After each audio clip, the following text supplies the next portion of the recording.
Loin de la scène, Linda de Souza est actuellement hospitalisée. La chanteuse de 74 ans souffre en effet d'une grave pathologie pulmonaire. Malgré des années de discorde, son fils, João Lança, lui a rendu visite à l'hôpital. Évoquant leur retrouvailles, CIST dans un entretien accordé à France Dimanche que celui-ci a déclaré « Ce fut un choc, un crève-cœur. Il m'a fallu ne rien montrer et être fort face à elle. Elle est très affaiblie et amaigrie. C'était une grande fumeuse, et son infection pulmonaire s'est aggravée d'autant qu'elle ne s'alimentait plus et se laissait dépérir. » Optimiste quant à la guérison de sa mère, il a ajouté « Elle accepte à nouveau de se nourrir. J'ai l'espoir qu'elle soit sur le chemin de la guérison et qu'elle puisse aller dans une maison de convalescence. Depuis Lisbonne où je vis, je prends de ses nouvelles régulièrement. » Alors qu'ils ne s'étaient pas vus depuis 2014, les retrouvailles entre Linda de Souza et son fils ont été riches en émotions. Elle m'a pris la main, me l'a serré fort. Nous étions émus. Nous avions envie de ces retrouvailles. Comme si c'était hier, a précisé João Lança.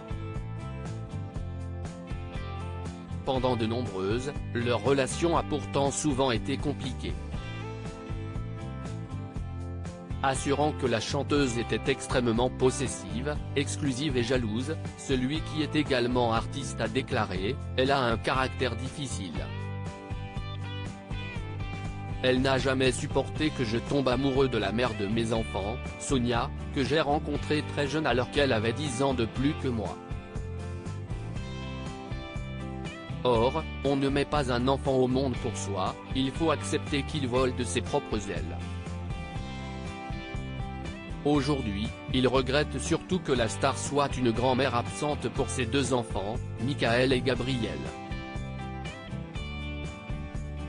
Assurant avoir tout fait pour se rapprocher d'elle, le jeune homme a déploré « Elle me snobait souvent en me disant « Tu sais ce que CIST la vie de star. Je suis son fils, tout de même. » Linda de Souza avait cessé de s'alimenter en septembre 2022, France Dimanche avait fait des révélations inquiétantes en indiquant dans ses colonnes « Partie dans son monde », elle évoquerait un combat entre les forces du bien et du mal. Les médecins s'inquiéteraient, car elle aurait cessé de s'alimenter. Ses chances de rémission s'amenuiseraient. Mercredi 30 octobre 2019, lors d'une rare interview, CIST au micro d'Europe 1 que Linda de Souza s'était confiée. Alors qu'Anne Roumanoff avait rappelé qu'elle venait d'une famille de 8 enfants et qu'elle avait été déposée en pension à l'âge de 5 ans, la chanteuse avait précisé que ses parents n'avaient pas assez d'argent pour nourrir toute la famille. Ne leur en voulant pas, elle avait assuré « Dans cet orphelinat, il n'y avait pas que moi, il y en avait d'autres. On était plus d'une centaine. »